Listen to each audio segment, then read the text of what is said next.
भगवान विष्णु ने बताया पति पत्नी का रिश्ता कितने जन्मों तक रहता है। हिंदू धर्म में पति पत्नी के रिश्ते को केवल एक जन्म का नहीं बल्कि कई जन्मों का पवित्र बंधन माना गया है। यह बंधन सिर्फ शरीर तक सीमित नहीं होता बल्कि आत्माओं का मिलन होता है जो जन्म जन्मांतर तक साथ निभाने का व्रत लेता है। गरुड़ पुराण और अन्य पुराणों में भगवान विष्णु ने पति पत्नी के संबंध की गहराई और इसकी अवधि के रहस्य को उजागर किया है। क्या यह बंधन 7 जन्मों तक रहता है या फिर इससे भी अधिक? आइए जानते हैं भगवान विष्णु की वाणी से पति पत्नी के रिश्ते की वास्तविक गाथा। मित्रों, प्राचीन काल की बात है। भगवान विष्णु और माता लक्ष्मी क्षीर सागर में शेषनाग की शया पर विश्राम कर रहे थे और माता लक्ष्मी भगवान विष्णु के पैर दबा रही थी। तभी माता लक्ष्मी कहती है, हे स्वामी, मेरे मन में आज एक प्रश्न उठ रहा है। कृपया आप बताकर मेरे मन की जिज्ञासा को शांत करें। तभी भगवान विष्णु कहते हैं, हे देवी, पूछो, तुम्हारा वह कौन सा प्रश्न है।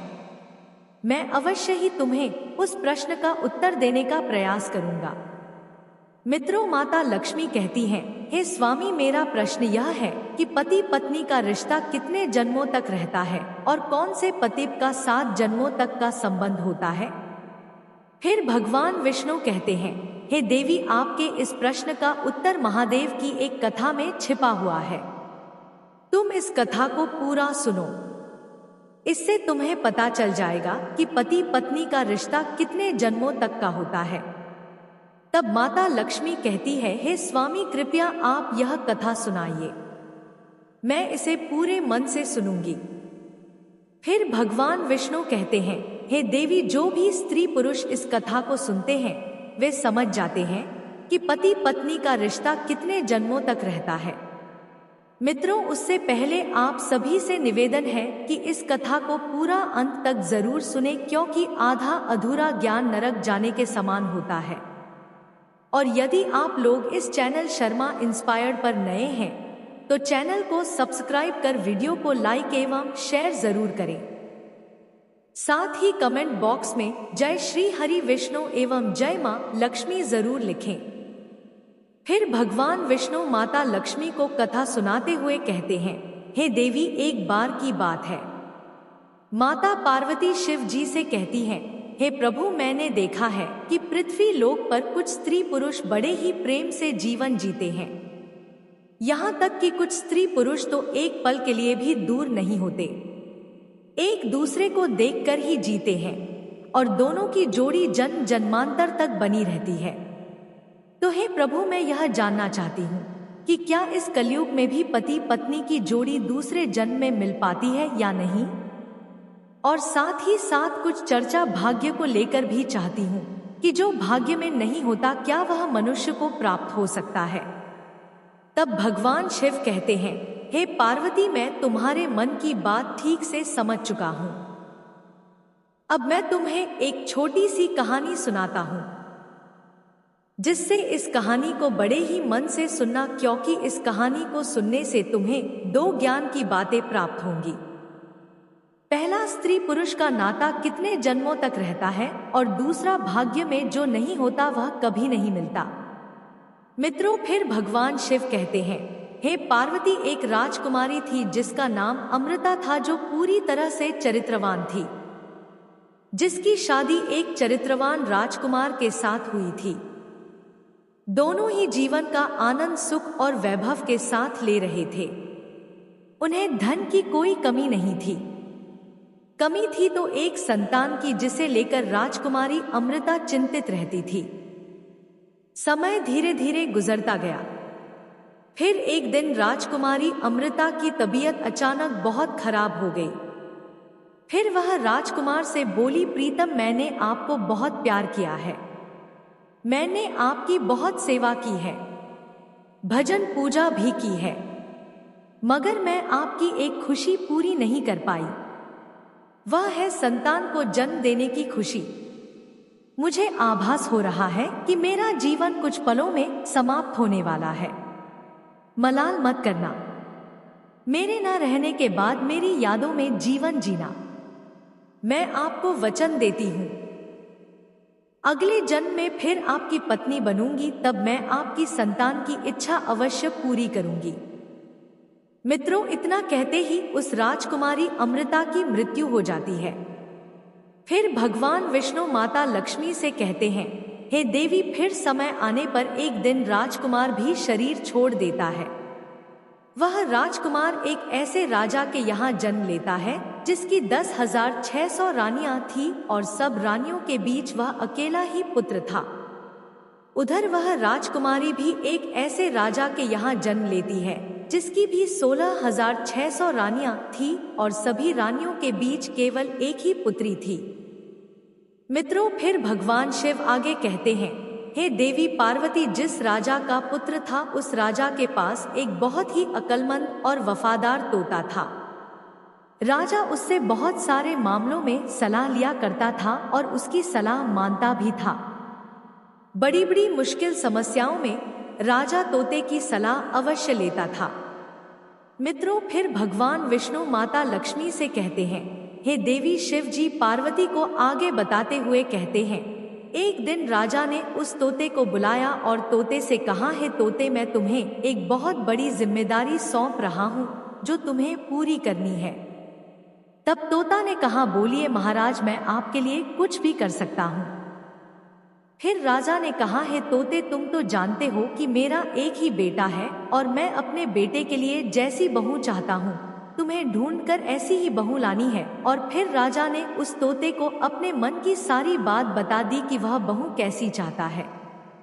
तोता राजा की बात सुनकर राजी हो गया और बोला, महाराज, आप जैसी भी राजकुमारी चाहते हैं, आप एक पर्ची पर लिखकर मेरे पैर में वह पर्चा बांध दीजिए। फिर आगे का काम आप मेरे ऊपर छोड़ दीजिए। मैं वैसे ही राजकुमारी तलाश करके लाऊंगा जैसी आप चाहते हैं। मित्रों, फिर तोते की बात सुनकर राजा ने एक पर्ची पर अपनी पसंद की राजकुमारी के बारे में लिख दिया कि वह कैसी राजकुमारी चाहता है और उस पर्ची को तोते के पैर में बांध दिया। फिर तोता वहां से राजकुमारी की खोज में उड़ता हुआ निकल पड़ा। जब तोता एक पड़ोसी देश में पहुंचा जहां भारी बारिश हो रही थी तो उसे एक जंगल में शरण लेनी पड़ी। वहां उसने एक पुराना पेड़ देखा जो खोखला था और उसे लगा कि यह जगह आराम के लिए ठीक रहेगी। जैसे ही तोते ने उस पेड़ के खोखले हिस्से के अंदर जाने का सोचा, अंदर से एक आवाज आई, तुम अंदर मत घुसना, नहीं तो तुम अंधे हो जाओगे। मित्रों, यह डरावनी बात सुनकर तोते ने उस पेड़ के खोखले हिस्से में नहीं घुसने का निर्णय लिया और पेड़ की जड़ के पास उग रही एक टहनी पर जाकर बैठ गया और बारिश का खत्म होने का इंतजार करने लगा। जब बारिश खत्म हुई तो उसी खोखली जगह से एक मैना निकली और आकर तोते के पास बैठ गई। फिर दोनों बहुत देर तक बातें करने लगे। मित्रों, इस दौरान तोते ने मैना को अपनी पूरी कहानी सुनाई कि वह कहाँ जा रहा है और किसके लिए राजकुमारी की तलाश कर रहा है। तोते की बात सुनकर मैना ने कहा, आज हमारी मुलाकात बहुत अच्छी रही और मैं भी अपने मालिक के प्रति उतनी ही वफादार हूँ जितनी आप अपने राजा के प्रति। मैं अपने राजा की बेटी यानी राजकुमारी के लिए एक ऐसे राजकुमार की तलाश में हूँ जिसमें सारे गुण हो। जैसे आप अपने राजा के बेटे के लिए एक ऐसी राजकुमारी की तलाश कर रहे हैं। मित्रों, फिर भगवान विष्णु माता लक्ष्मी से कहते हैं, हे देवी शिव जी पार्वती को आगे बताते हुए कहते हैं, वह तोता कहने लगा, हमारे राजा का कहना है कि हम घर की राजकुमारी लेकर आएंगे जिस राजा की 1,600 रानियां होंगी, क्योंकि हमारे राजा की भी 1,600 रानियां हैं। तब नैना ने कहा, अब तो बात बन ही जाएगी, क्योंकि तुम्हारे राजा की भी 16,600 रानियां हैं और हमारे राजा की भी। तुम्हारे राजा का एक राजकुमार है और हमारे राजा की एक राजकुमारी। तुम्हारे राजा का राजकुमार भी सर्वगुण संपन्न है और हमारे राजा की राजकुमारी भी सर्वगुण संपन्न है। मित्रों, इस प्रकार तोते ने मैना को राजकुमार की पसंद और मैना ने तोते को राजकुमारी की पसंद के बारे में बताया। फिर वे दोनों राजकुमारी के देश में पहुंच गए। तोता मन ही मन सोच रहा था कि उसके मालिक का सपना पूरा हो जाएगा, क्योंकि वह जैसी राजकुमारी के बारे में सोच रहे थे वैसी ही राजकुमारी उसे मिल गई है। मित्रों, इस प्रकार जब तोता और मैना उड़ते हुए राजकुमारी के महल में पहुंचे तो महल के एक नौकर ने उन्हें देख लिया। उसने राजा को जाकर बताया, महाराज, आपने मैना को जिस कार्य के लिए भेजा था उसने आपके साथ बहुत बड़ा विश्वासघात किया है। वह कहीं पर नहीं गई, वह तो एक तोते के साथ घूम रही है। मैंने अपनी आंखों से देखा है, वह आपकी आज्ञा का उल्लंघन कर रही है। मित्रों, फिर भगवान विष्णु माता लक्ष्मी से कहते हैं, हे देवी पार्वती, राजा ने जब यह सुना तो वह क्रोध में आ गया और उसने तोते और मैना को मारने का आदेश दे दिया। जब राजा ने यह हुक्म दिया तो मैना को इस बात का पता चला। उसने तोते से कहा, हम दोनों की जान अब खतरे में है, जितनी जल्दी हो सके हमें यहाँ से भाग जाना चाहिए। जल्दी उड़ो वरना हम दोनों बेमौत मारे जाएंगे। तोता और मैना फिर वहां से दूर उड़ गए। राजा के नौकर जब उन्हें मारने पहुंचे तो वे दोनों कहीं दिखाई नहीं दिए। उन्होंने उन्हें बहुत ढूंढा लेकिन वे नहीं मिले। फिर उन्होंने सोचा कि शायद तोते और मैना को शाही हुक्म का पता चल गया और वे किसी सुरक्षित जगह पर चले गए। मित्रों, कुछ दिनों बाद जब उन्होंने महसूस किया कि लोग यह बात भूल चुके हैं तो तोता और मैना वापस महल लौट आए। आकर तोता राजा के दाहिने घुटने पर और मैना राजा के बाएं घुटने पर बैठ गए। फिर उन्होंने राजा से पूछा, आप हमें क्यों मारना चाहते हैं? हम तो आपके वफादार हैं, आपके महल के नौकर हमसे जलते हैं, इसीलिए उन्होंने आपसे हमारी बुराई की है। हम तो आपको खुशखबरी देने आए थे। मित्रों, तोते और मैना ने राजा से कहा, हम दोनों बड़े शान वाले राजाओं के नौकर हैं जो अक्लमंद और अमीर हैं। हमने हमेशा आपके साथ वफादारी की है। आपके राजा के पास 10,600 रानियां हैं और हमारे राजा के पास भी। आपके राजा का एक राजकुमार है और हमारे राजा की एक राजकुमारी। हम दोनों ने एक दूसरे के बच्चों के लिए एक दूसरे से बेहतर योग्य जीवन साथी की तलाश की है। भगवान की कृपा से हम लोग आपके राज्य के बाहर एक जंगल में मिले और अब यह खुशखबरी लेकर आपके पास आए हैं। फिर तोता और मैना ने जब अपनी बात राजा से कही तो राजा बहुत प्रसन्न हुआ। फिर तोते ने राजा की ओर अपना पैर बढ़ाया जिसमें एक छोटा सा पर्चा बंधा हुआ था। उस पर्चे में राजकुमार की पसंदीदा राजकुमारी का वर्णन था। राजा ने जैसे ही पर्चा पढ़ा उसकी खुशी का ठिकाना नहीं रहा। शुरुआत में उसे इन पक्षियों की बात पर विश्वास नहीं हुआ, पर जब उसने पर्चा तोते के पैर से बंधा देखा तो वह आश्वस्त हो गया। मित्रों, इसके बाद राजा ने तोते के पैर से राजकुमार की शाही तस्वीर निकालकर अपनी रानियों के पास भेज दी और कहा, इस तस्वीर को देखकर बताइए कि यह राजकुमार कैसा है। मित्रों, कुछ दिन बीते लेकिन तस्वीर वापस नहीं आई। असल में राजकुमारी को वह तस्वीर इतनी पसंद आ गई थी कि उसने उसे अपने पास ही रख लिया। फिर रानियों की ओर से जवाब आया कि राजकुमार सभी को पसंद आया है और राजकुमारी तो अब उसे देखे बिना नहीं रह पा रही। भगवान विष्णु माता लक्ष्मी से कहते हैं, हे देवी, शिव जी ने आगे कहा, जैसे ही यह संदेश राजा के पास पहुंचा उसने तोते को यह कहकर विदा किया कि वह जाकर अपने स्वामी से कहे राजकुमार को उसकी मनपसंद कन्या मिल गई है, अब वह 10 महीने के भीतर विवाह के लिए यहाँ आ जाए। तोते ने आदर से झुककर राजा को प्रणाम किया और उड़ता हुआ अपने देश लौट आया। अपने स्वामी के पास पहुंचकर उसने अपनी यात्रा की सफलता की पूरी जानकारी दी। यह सुनकर राजा अत्यंत प्रसन्न हुआ और आदेश दिया कि इस शुभ अवसर को भव्यता से मनाया जाए। मित्रों, राजकुमार के लिए सुंदर वस्त्र बनवाए गए, घोड़ों के लिए सजावटी जीन तैयार की गई, सैनिकों के लिए नई पोशाकें बनवाई गई, हीरे जवाहरात, बढ़िया कपड़े, दुर्लभ फल, मसाले और इत्र जैसी अनमोल वस्तुएं इकट्ठा की गई। राजा स्वयं हर वस्तु की व्यवस्था करवा रहा था और समय कब बीत गया किसी को पता ही नहीं चला। पर दुर्भाग्यवश विवाह से कुछ ही दिन पहले राजकुमार के पिता बीमार पड़ गए और उनका देहांत हो गया, जिससे पूरा परिवार शोक में डूब गया। इस कारण राजकुमार को विवाह के लिए जाना स्थगित करना पड़ा, क्योंकि ऐसे समय पर विवाह करना पिता का अपमान माना जाता। मित्रों, शोक काल समाप्त होते ही राजकुमार ने तोते को साथ लिया और राजकुमारी के राज्य की ओर चल पड़ा।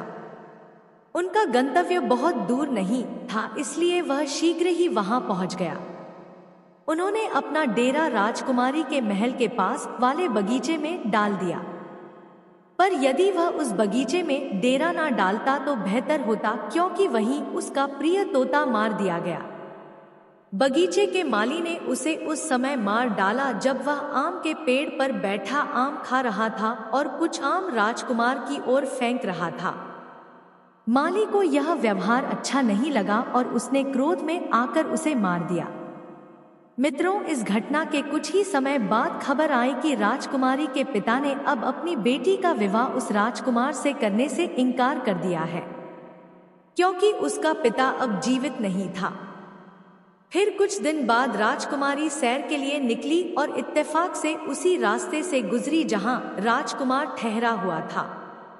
उसने राजकुमार को देखा और तुरंत पहचान लिया, क्योंकि उसकी तस्वीर अब भी उसके पास थी। वह बिना कुछ कहे महल लौट आई, पर अब उसका मन प्रसन्न रहने लगा था। शाम को भोजन के समय उसने आधा भोजन किया और शेष भोजन राजकुमार की तस्वीर के साथ उसकी ओर भिजवाया। अपनी दासी से उसने कहा, अगर वह यह खाना ना खाए तो कम से कम अपनी उंगली उसमें डाल दे। मित्रों, फिर दासी ने वैसा ही किया। जब राजकुमार ने भोजन नहीं किया तो दासी ने कहा कि वह अपनी उंगली उसमें डाले। जैसे ही राजकुमार ने चावल में उंगली डाली, उसे उसमें अपनी तस्वीर मिली। उसने समझ लिया कि राजकुमारी उससे प्रेम करती है। फिर राजकुमार ने तुरंत एक पत्र लिखा और दासी को दे दिया। जब वह पत्र राजकुमारी तक पहुंचा तो उसका मन राजकुमार से मिलने को व्याकुल हो उठा। आधी रात को वह चुपचाप कुछ अशर्फियां लेकर बगीचे की ओर चल दी जहां राजकुमार ठहरा था। वह बोली, तुम चौंको मत, मैं तुमसे बहुत प्रेम करती हूं, इसलिए छिप कर आई हूं। मेरे पिता हमारी शादी की अनुमति नहीं देंगे। चलो, मुझे अपने देश ले चलो जहां कोई हमारा विरोध न कर सके। फिर राजकुमार और राजकुमारी एक ही घोड़े पर सवार होकर वहां से निकल पड़े। लेकिन जल्द ही वे एक ऐसे नगर में पहुंचे जहां उनकी जान खतरे में पड़ गई, जिससे वहां एक जादूगरनी रहती थी जिसकी एक बेटी थी। जब उस लड़की ने राजकुमार को देखा तो वह उस पर मोहित हो गई और उसने उससे विवाह करने की ठान ली। मित्रों, जादूगरनी ने एक योजना बनाई। उसने राजकुमार और राजकुमारी को अपने घर भोजन के लिए आमंत्रित किया। जब वे उसके घर गए तो उसने राजकुमार को एक अलग कमरे में बुलाया और उसके गले में एक जादुई फंदा डाल दिया, जिससे फंदा पड़ते ही राजकुमार एक भैंसे में बदल गया। फिर उसने उसे पिछले दरवाजे से बाहर भेज दिया और अपनी बेटी को उसके साथ भेज दिया। अब वह राजकुमारी अपने प्रिय को खोजती रही, पर वह अब भैंसा बन चुका था। मित्रों, दिन भर वह भैंसा उस लड़की के पीछे घूमता। रात को जब वह फंदा निकालती तो राजकुमार फिर से मानव रूप में आ जाता और सुबह होते ही वह फिर भैंसा बन जाता। मित्रों, उधर राजकुमारी कई दिनों से राजकुमार को खोज रही थी, जिससे वह बहुत दुखी थी। उसे लगने लगा कि शायद उसे धोखा मिला है, पर उसका दिल कहता था वह ऐसा नहीं कर सकता। वह मुझसे सच्चा प्रेम करता है। क्या किसी ने उसे मार दिया या कहीं वह फंस तो नहीं गया? मित्रों, फिर उस राजकुमारी ने एक आदमी का रूप धारण किया और उस देश के राजा के पास पहुंचकर उसे अपने मन की बात बताई। राजा ने राजकुमारी की शक्ल, सूरत और बोलने के अंदाज से बहुत प्रभावित होकर उसे अपने दरबार में कोतवाल नियुक्त कर दिया। मित्रों, फिर कोतवाल बनने के बाद उसे कई घरों में जाने का अधिकार मिल गया, जिससे उसे बहुत सारे घरों के राज पता चलने लगे। इस तरह राजकुमारी कोतवाल बनकर राजा के दरबार में काम करने लगी। समय धीरे धीरे बीतने लगा और कई सालों बाद राजा की मृत्यु हो गई।